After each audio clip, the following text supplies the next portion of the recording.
So just this week alone, through the mail, I got in a Fangoria with a Nightmare on Elm Street on the cover, a Monsters of Filmland magazine, and count it on my fingers, two movie tie-in novels, which prompted me to come on here and ask, what fucking year is it?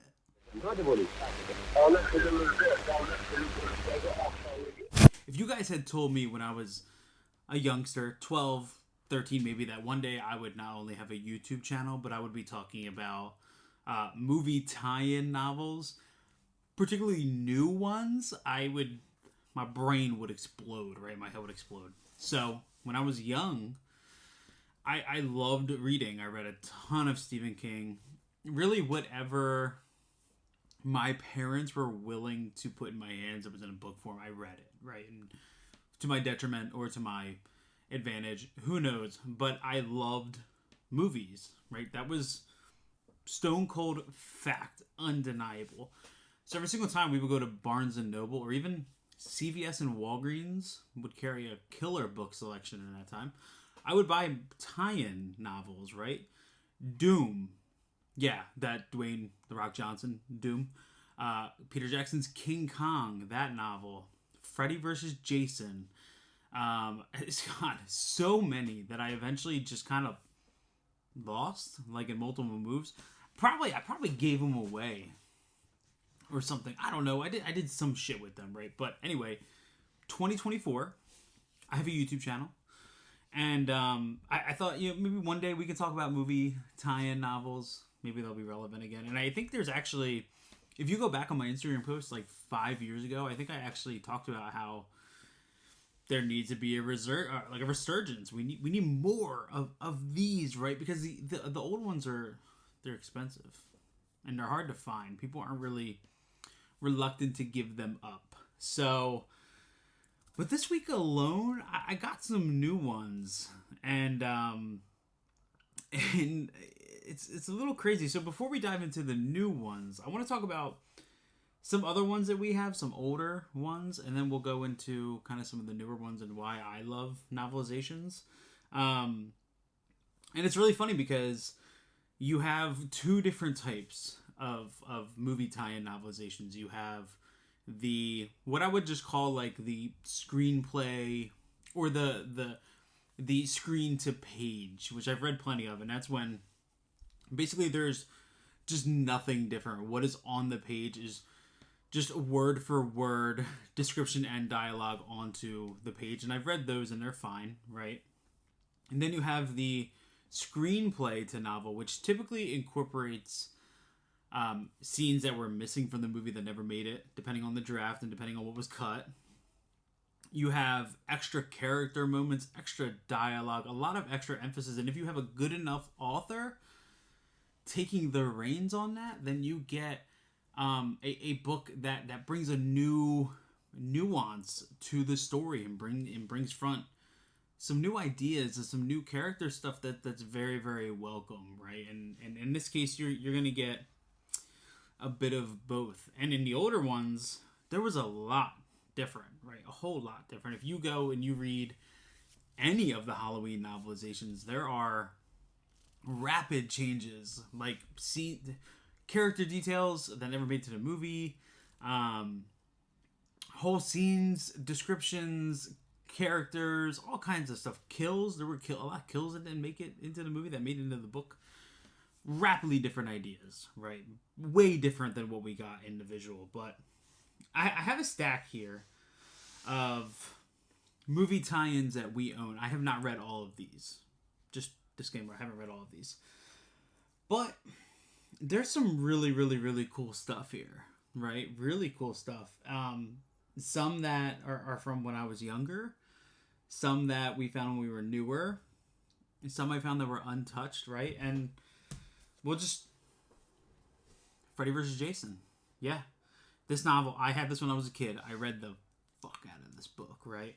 And then when I bought it, I can't remember anything being too different. I mean, this book is 269 pages with the dialogue. I think maybe there was just some descriptions of stuff in the first chapter.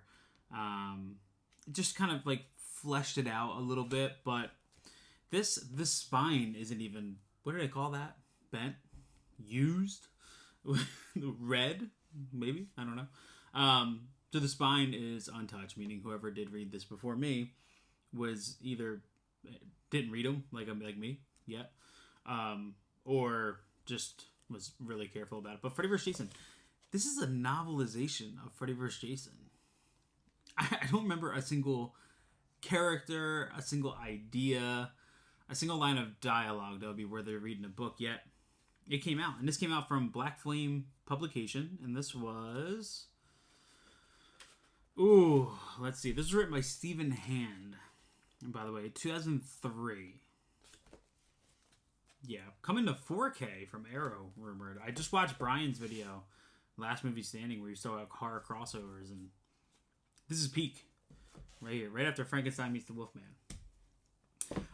Some other older ones. Here we go. Aliens. This was written by Alan Dean Foster, based on the screenplay by James Cameron. So there could be some differences in here from the movie. Who knows? There could also not be. But who knows? This is shorter than Freddy vs. Jason, 245 pages, but super interesting. So this was a first print, and this was published in Warner Books, 1986. These just have a certain smell. If you're a reader, you know what I mean. But Aliens, really interesting. And this cover kind of gives me like press copy vibes. There's nothing. It's just black, like space. Just nothing going on there. Yeah, so these are fun. Here we go. Let's check these out. David Seltzer wrote The Omen. This was, let's see, I don't know if it specifically says this is from New American Library Publishers. I don't know if it specifically says 200 pages, if it's specifically from the screenplay or what. But this was 1976, first signet printing of The Omen. And then this must have done well enough, or horror novels at the time must have done well enough that we got The Omen 2, Damien. This is also, I think, from Warner Books as well. This was a cool thing they did too. They did like the pages of film scenes. So typically in the middle, you would get like photos from the movie. So cool. It's kind of like it's like an intermission. You're like, and this was 78. Yep. So first signet printing, 1978, and then it just kept going because you got The Final Conflict, and this was same exact thing. Warner Books. This was published in this one says from the screenplay 1980. So The Final Conflict. This does not. Oh, it does. It does have pages. So Young Sam Neill. Yeah, I haven't read these yet. They have that smell. If you're my age and you read books, you know what I'm talking about. But 3 super short reads, and I don't know how much these actually add into the story, if they add on to that screenplay or what. But really cool these even exist. You know, they're in good enough shape. What other older ones do we have over here? Because we're gonna get into some new ones. E.T. This was, a novel by William Kotzwinkle based on a screenplay by Melissa Matheson. So Spielberg actually wrote, and I have it somewhere, I think it's in my wife's book thing, but he wrote the novelization for Close Encounters of the Third Kind, which is really cool. But this is awesome. You have 245 pages. You can kind of see this consistency here, that 90-minute runtime typically translates pretty well to 250 pages. But this is one of the ones that, like, I would be so curious to know what's different, you know? Like, what was added in. But I'm sure this thing sold like gangbusters. And they kind of, like, added this little extra thing where it says E.T. the Extraterrestrial, title of the movie, in his adventure on Earth. So I wonder if that was... No, I've never heard of that being, like, a star title or anything. But printing history. So this was June 1982. This was printed. The first line is, "The spaceship floated gently." Yeah. I gotta get to reading this, man. So cool that this even exists. He tiptoed down the edge of Fire Road on great webbed feet with great long toes. What a line to pick. But yeah, golden cover. Love that. E.T. What else do I have here that's older? Back to the Future 2. Back to the Future Part 3. We bought these together, so we don't have the first one yet. But this was, based on a screenplay by Bob Gale. Craig Shaw Gardner. So he must have just wrote the 3 as a trilogy. I know my brother read the first one and said that there is an entire chapter dedicated to the Libyans. That's fucking awesome. I need to find that first one ASAP. Whoa. X-Men. I also have X2.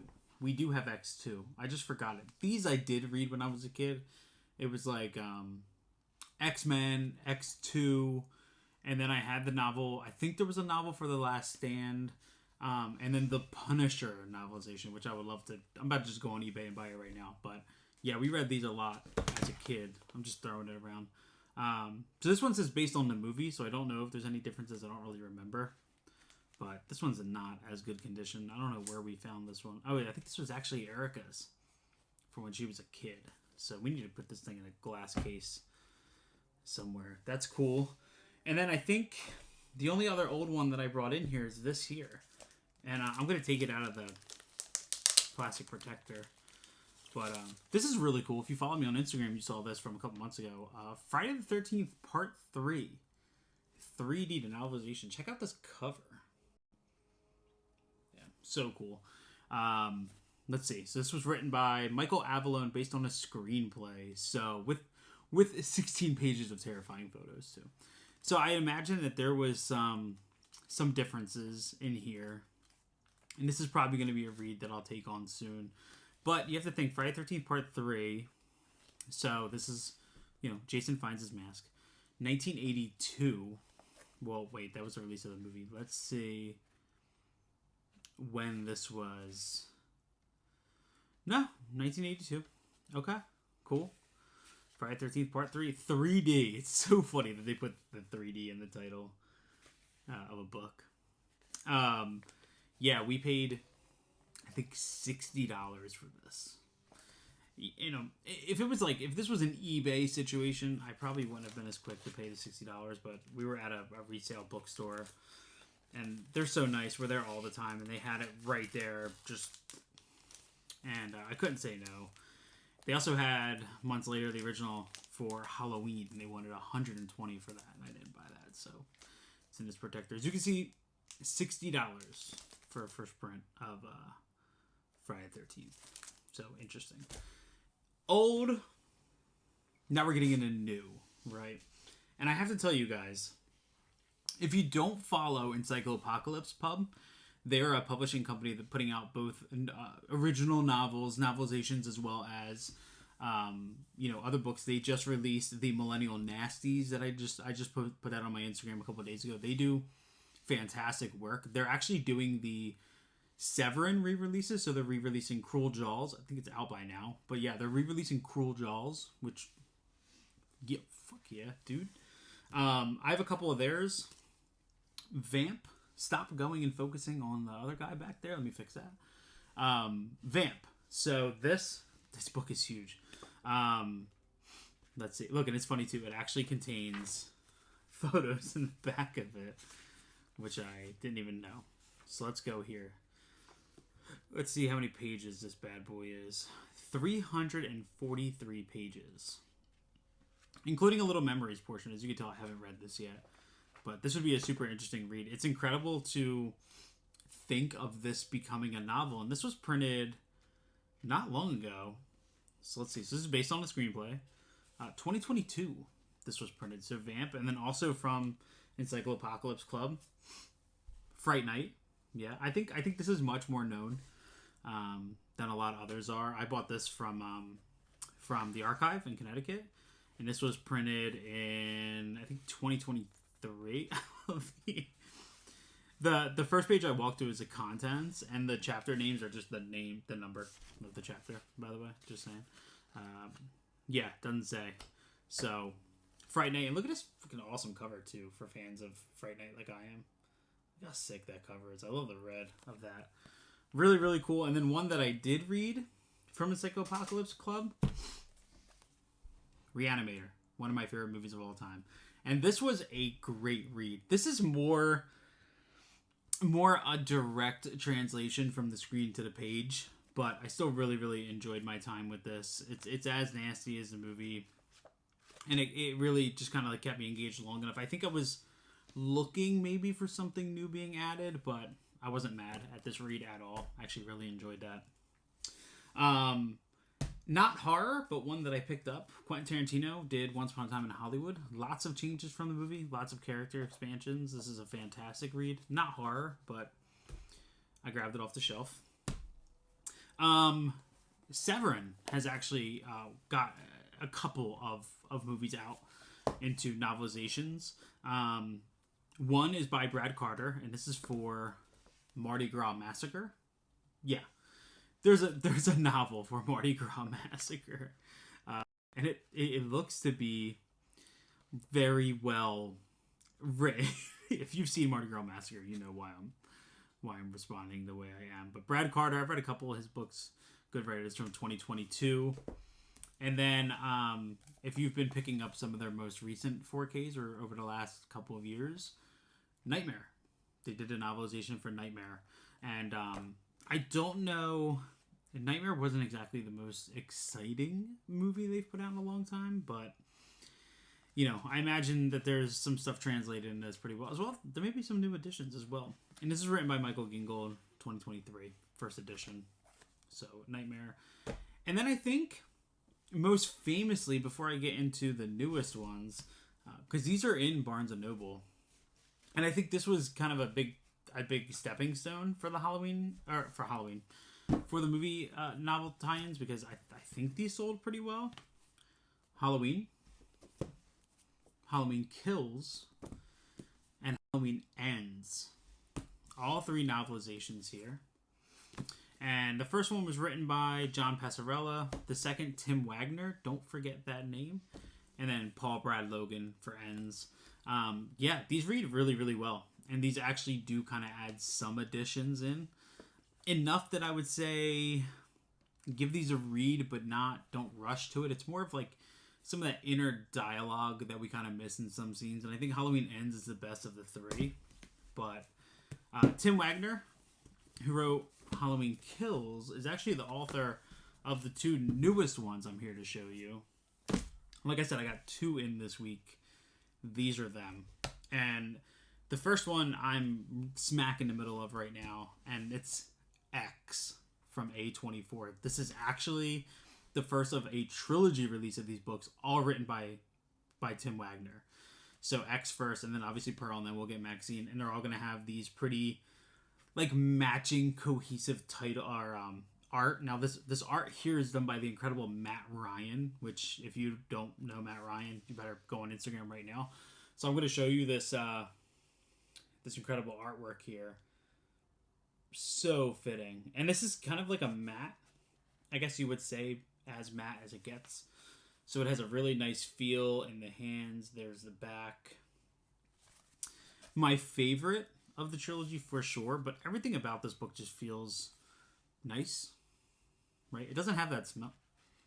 It has a different kind of smell than the old ones, but this is so cool. I mean, look.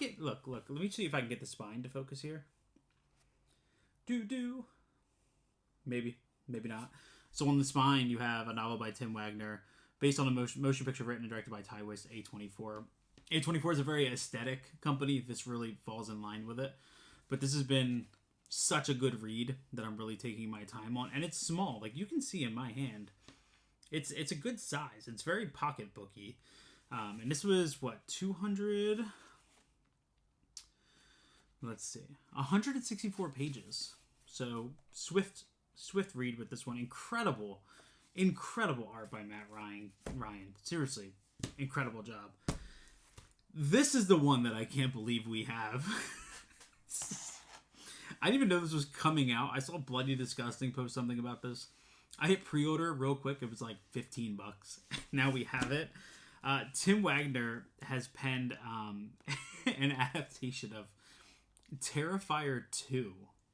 No, we don't have a novel for Terrifier. We don't have a novel for All Hallows Eve. We have one for Terrifier 2. Now, let me show you the size of this in context to X. Look at this. Look, I'll cover up my face here. Look at it. Now, mind you, X is like 90 minutes, and Terrifier 2 is 148, if I remember correctly, 148 minutes long. But holy hell, this thing is huge. I just kind of like strolled through some pages, and I thought at first, when I first pulled this out, I was like, oh, this is for sure a large print. It's not. And yeah, I think it was like 120 pages in. Yeah, so 90 pages in, we're getting the Clown Cafe, or the Clown Cafe. But yeah, Terrifier 2 novelization. This is now out. This is on Amazon. You can pick this up.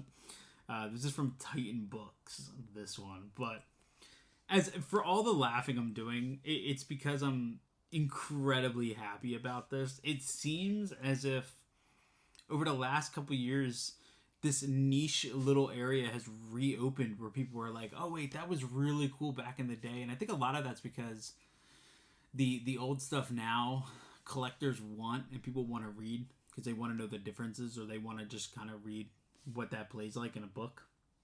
So there's this need for it. And obviously book publishing, book production has become more expensive, and now you can charge a little bit more of that premium price to get this, you know what I mean? Because people who are going to pick this up, you don't have like I don't think the TikTok Terrifier supporters are really going to pick this up. I don't really see that happening. This is more for people like me who are just like, that exists? Like, I got to read that. So, you know, but who knows? X, having a novelization, this makes total sense. Incredibly successful trilogy. We just got Maxine today. I just got that in. So perfect time to put this out. And A24 just does cool shit anyway. So I'm 1000% here for this trend to continue moving forward. I'm not saying you have to do everything. I don't need a novelization of Afraid. Was that a movie called from Blumhouse? It's like AI. I don't need that. I don't need a novelization of Megan 2, which we'll probably get at this point without the first one being novelized. But I think there's a lot of room for us to continue doing that and continue using the screenplays and kind of adding some of that lost stuff into the story, expanding on the story, and kind of giving that inner monologue for the characters that feel authentic and do add some weight to certain scenarios or certain scenes. That way, when you do go back and you revisit the movie, hey, maybe you kind of have a different viewpoint of a scene or a situation or a character in general. Novelizations have the ability to shape and mold that story, and I think it's super cool to have this. Now, do I think that when I throw on Terrifier 2, this is going to change my view of the characters? I don't know. We'll see. Maybe. Might as well take a chance, right? See what's here. It's cool. It's really cool. This is fucking awesome. A24 is awesome for doing this. Is this more likely to kind of bring up some new character stuff and make it a little more interesting? For sure. Especially as we move into Pearl and Maxine, right? Maxine. People have so much negative stuff to say about it. Maybe the novel will do something new. Who knows? In the meantime, go on eBay. Buy some of these novelizations, give it a read, go on Amazon, support the new stuff. We always say, hey, support physical media. This is physical media, guys. Books. Real life books with pages that smell. That kind of has an old book smell, if we're being 100% honest. It kind of does. Terrifier 2. Now available on paperback. So guys, do me a favor, head on over to Instagram. Shoot me a subscribe. Oh my god, I got the YouTube brain. Give me a follow on there. I'm always posting this kind of crazy stuff. And if you have some of these books that maybe are taking up space and you want to sell, let me know. If not, comment down below and let me know what your favorite movie novelization is. Not movie inspired by book like Lewis Duncan did with I Know What You Did Last Summer, but book that was penned from the movie, from a screenplay. Let me know down below. Other than that, thanks for hanging out. I'll catch you all in the next one. Later.